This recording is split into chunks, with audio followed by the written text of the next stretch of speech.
Hello, I am Bernie Hayes. Today's guest is the Sheriff of the City of St. Louis, Reverend Vernon Betts. All today on The Bernie Hayes Show.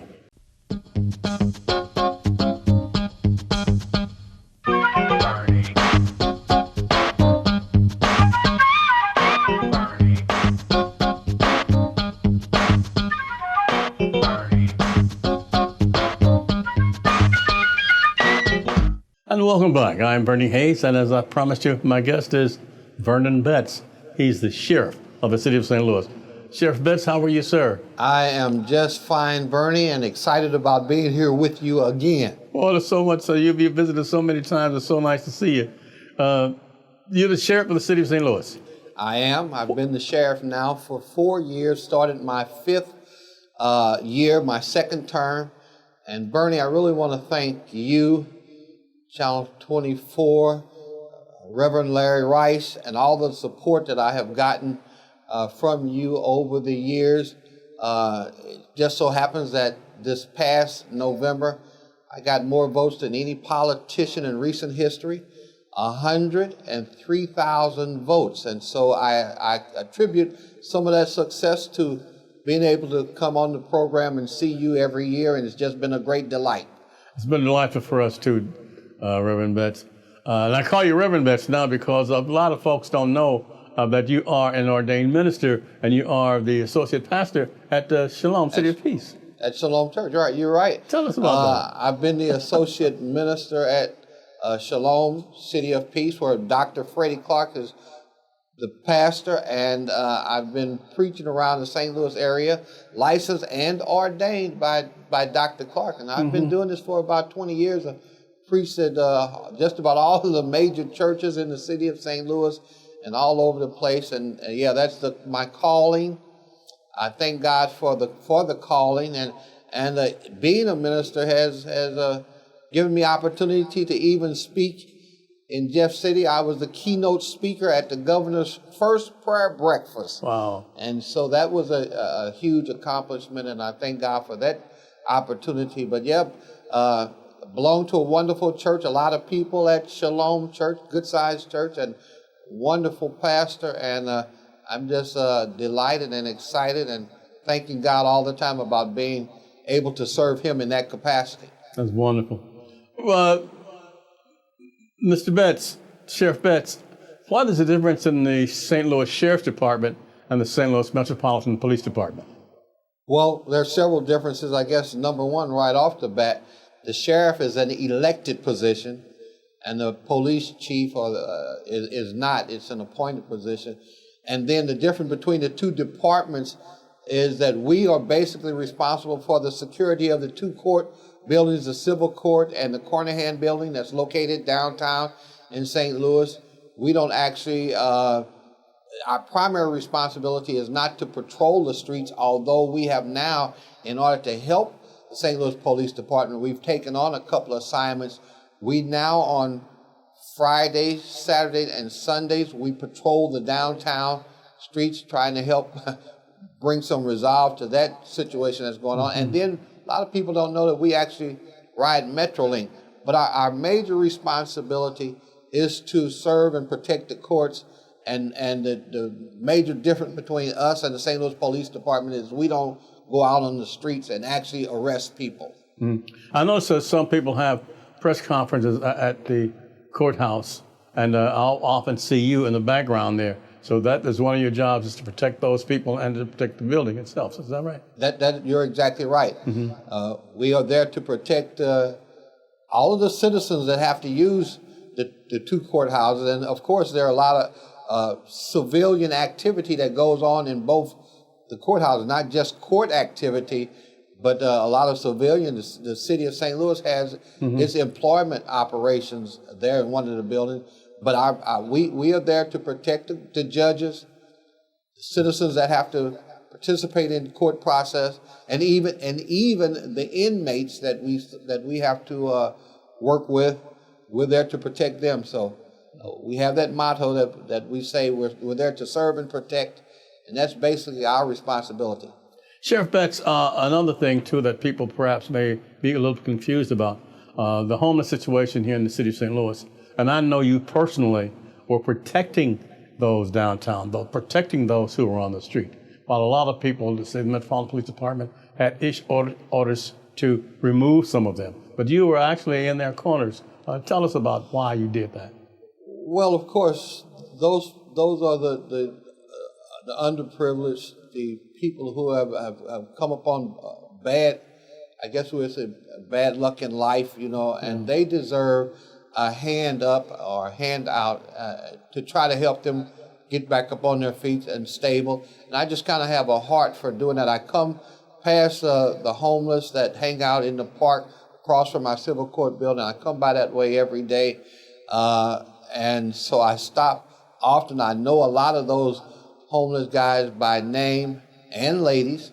And there are several, there's always an occasion for me to try to help them. A matter of fact, I have a project right now where it's a couple of them, they think that they can get kind of up on their feet if they can get their birth certificate. So just day before yesterday, I went into City Hall, see what it costs to get a copy of a birth certificate, and it's only $10.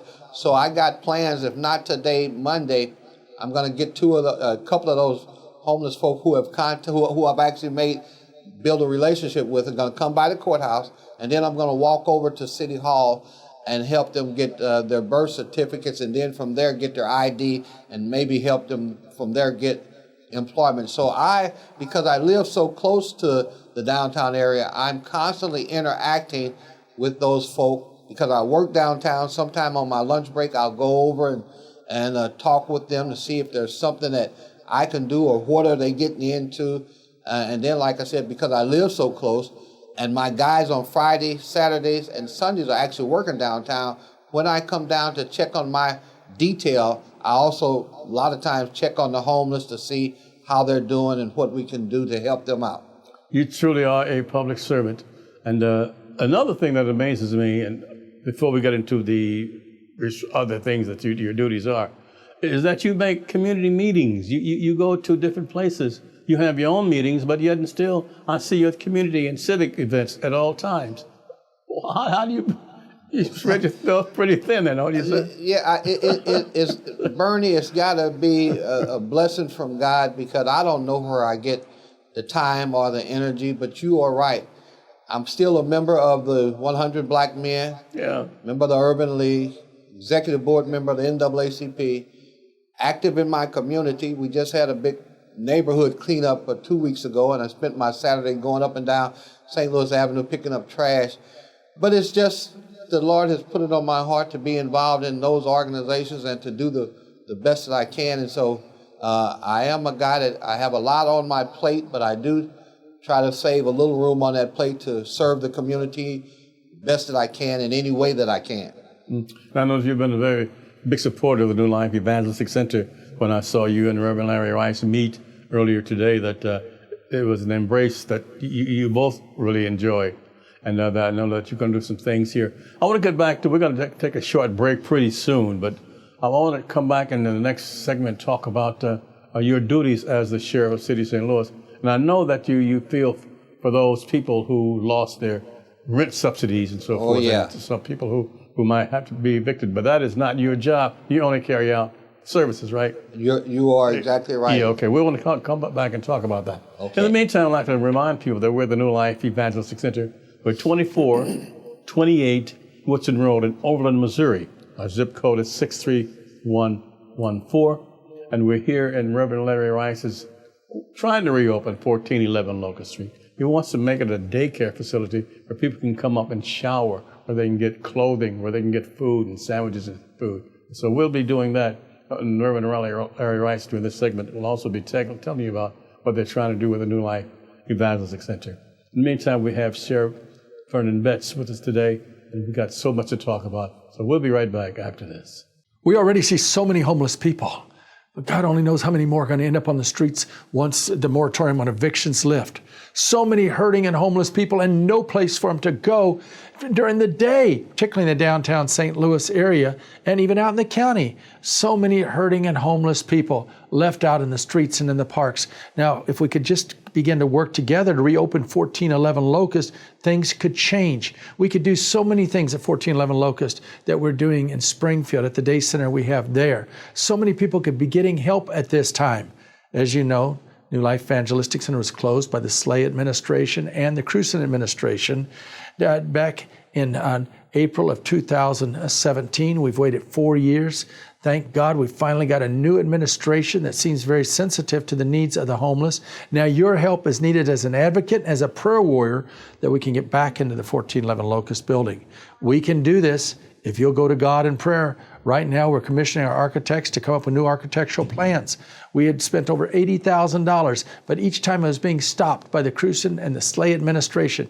Now, with a new administration at hand, we believe that we'll be able to take steps forward to reopen this building. So homeless people, they're now in the parks where they can't shower, they can't store their belongings, they can't use internet service to find jobs, they can't get the meals, and they just need clean clothes and so many direct services to store their belongings alike that we could help them with here at 1411 Locust.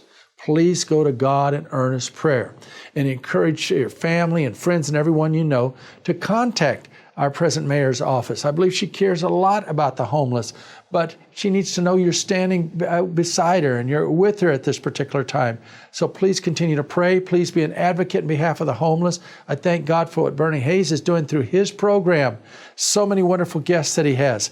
Now, will you please support our efforts as we work together to reopen 1411 Locust? And welcome back. I'm Bernie Hayes. My guest is the Sheriff of the City of St. Louis, Vernon Betts. And actually, he's Reverend Vernon Betts because he's the ordained minister here in the City of St. Louis also. And Reverend Betts, I'd like to call you Reverend Betts if it's okay. I like that. There was a moratorium on evictions, but that was recently lifted by the U.S. government.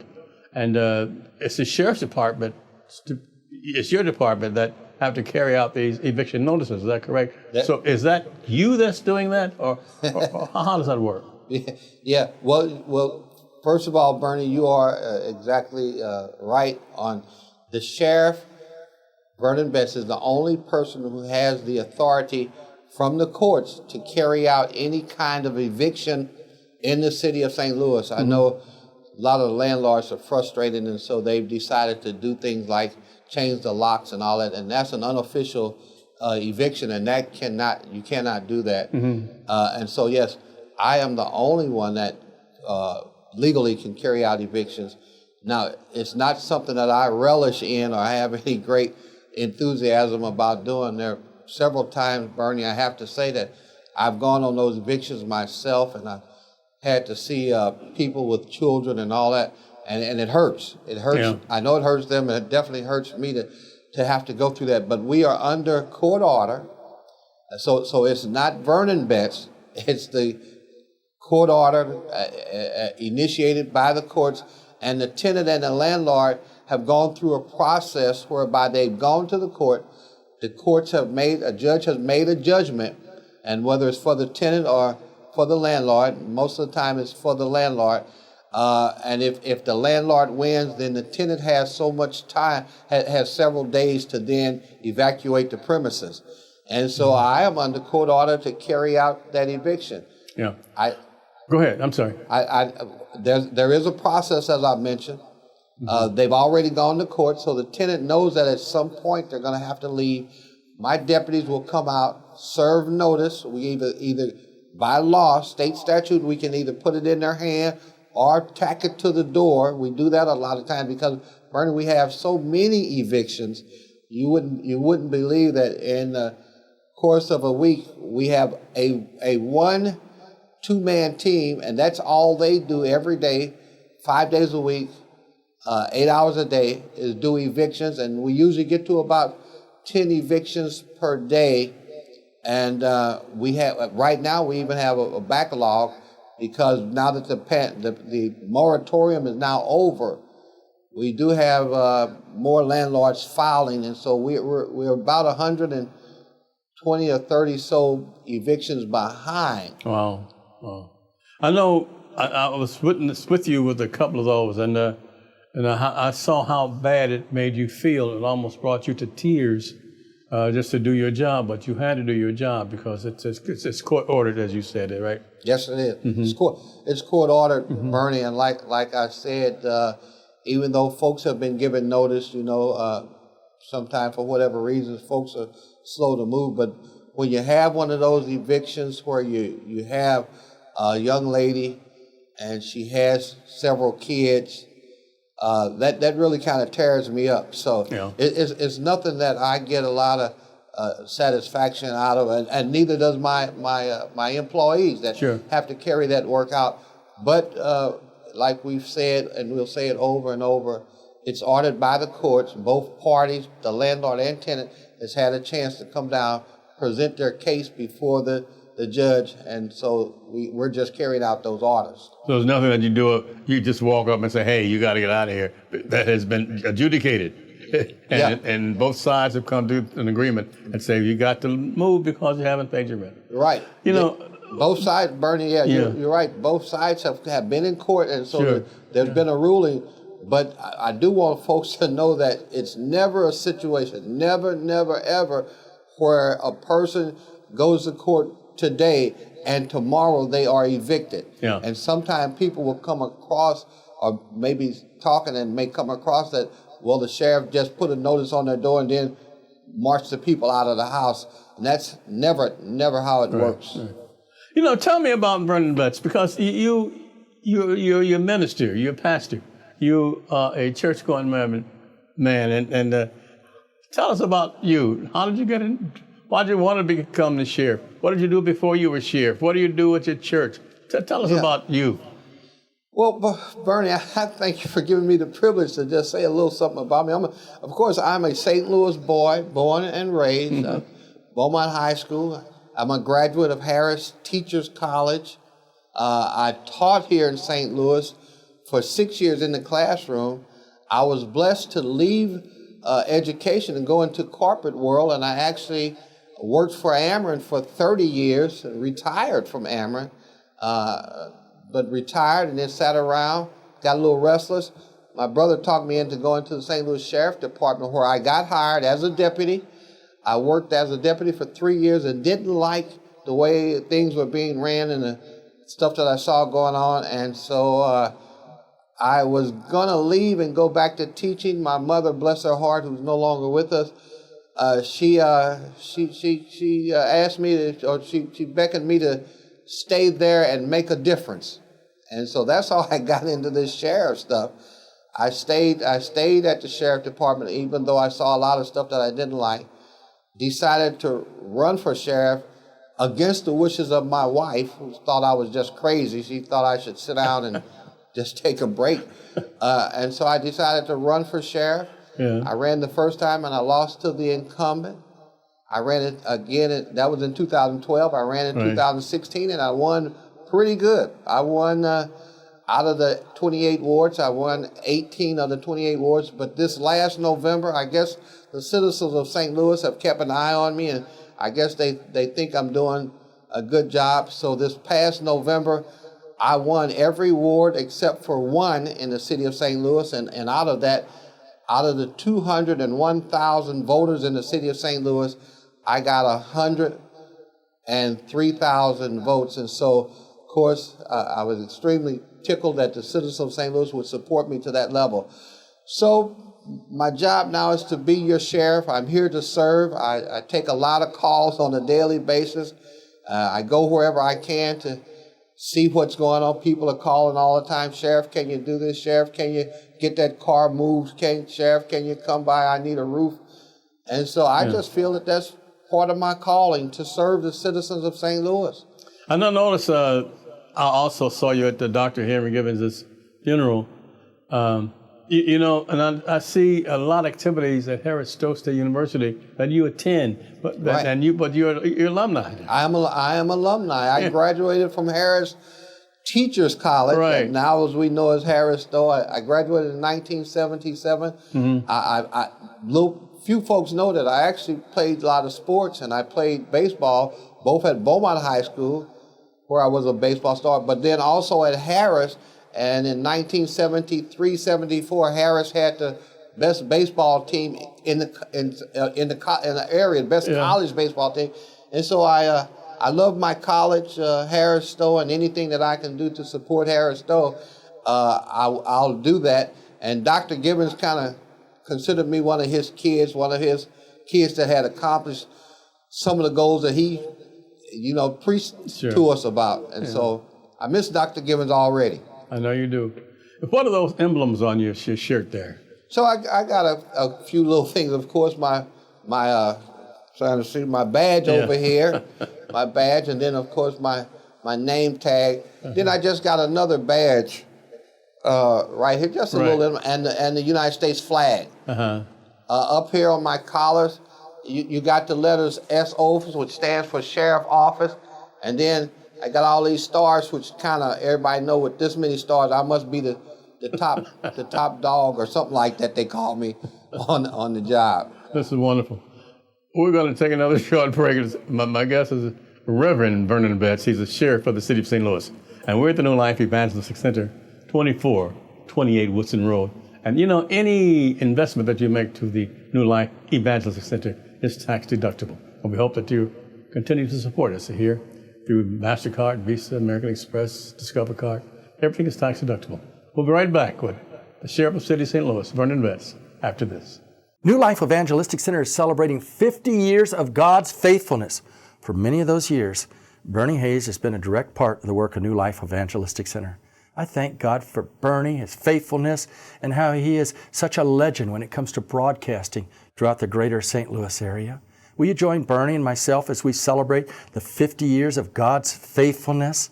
I want to involve you in the planning committee, for we got a lot of great things in store in 2022. Why don't you call us at 314-421-3020 and be a part of that committee? Or go to www.newlifeevangelisticcenter.org.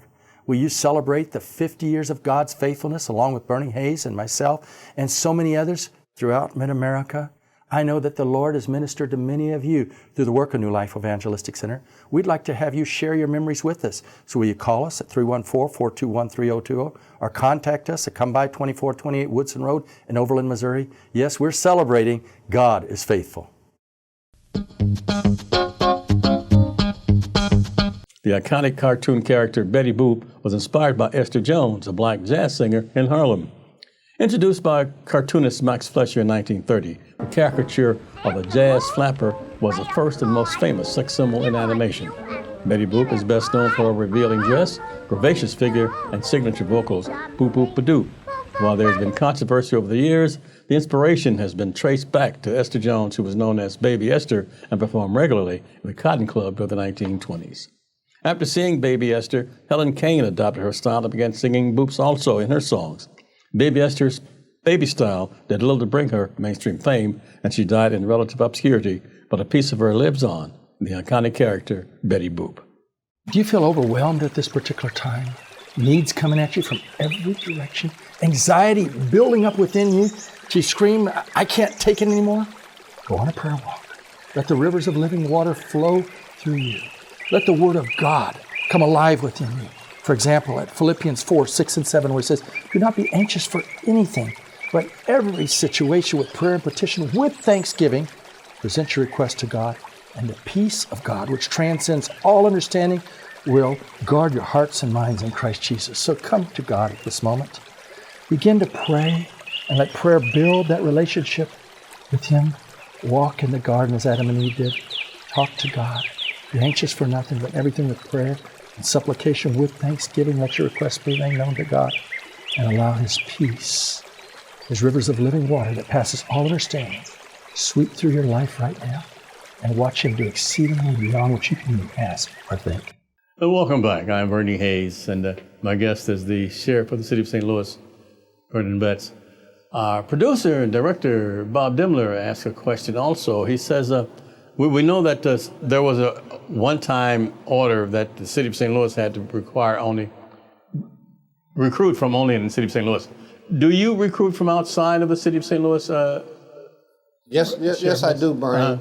There's a recent law was passed that now we as sheriffs across the state of Missouri can recruit outside of our territory, outside of our county. Okay. So we got a lot of sheriffs that are bordered on the periphery of the state, and so now they can go over into like Illinois or Iowa or Kansas and can recruit. And so I too now can recruit outside of the city of St. Louis. And so we have several officers who no longer live in the city but outside, and it has really helped to because we have a shortage as we speak of about 15 deputies short. I'm looking to hire.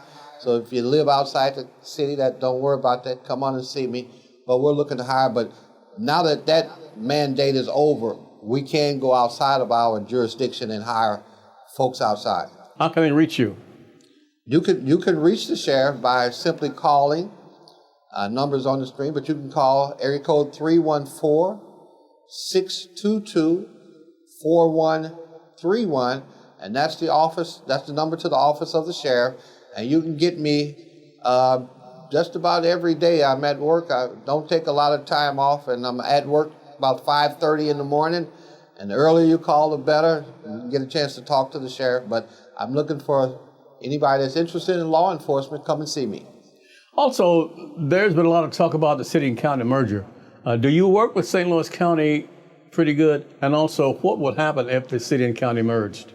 Well, I do work with the city police department and the county police department. Of course, with this region, there's been so much going on that we've had task force meetings together. All of us glad to see Ken Gregory, who's sitting in the county, went to Soldan High School, a good friend of mine. We work well together, and looking forward to whoever the new police chief, St. Louis. But yeah, we work closely with all of those entities, and yeah, if the city and county merge, would that affect you at all? yeah, if the city and county merge, then more than likely my position and my department would be dissolved. Oh, that's not good. That's not good at all. No, it's not, but that's kind of what would happen. All of the St. Louis City County offices would probably be dissolved. And that would because include, St. Louis is a county in itself. Right.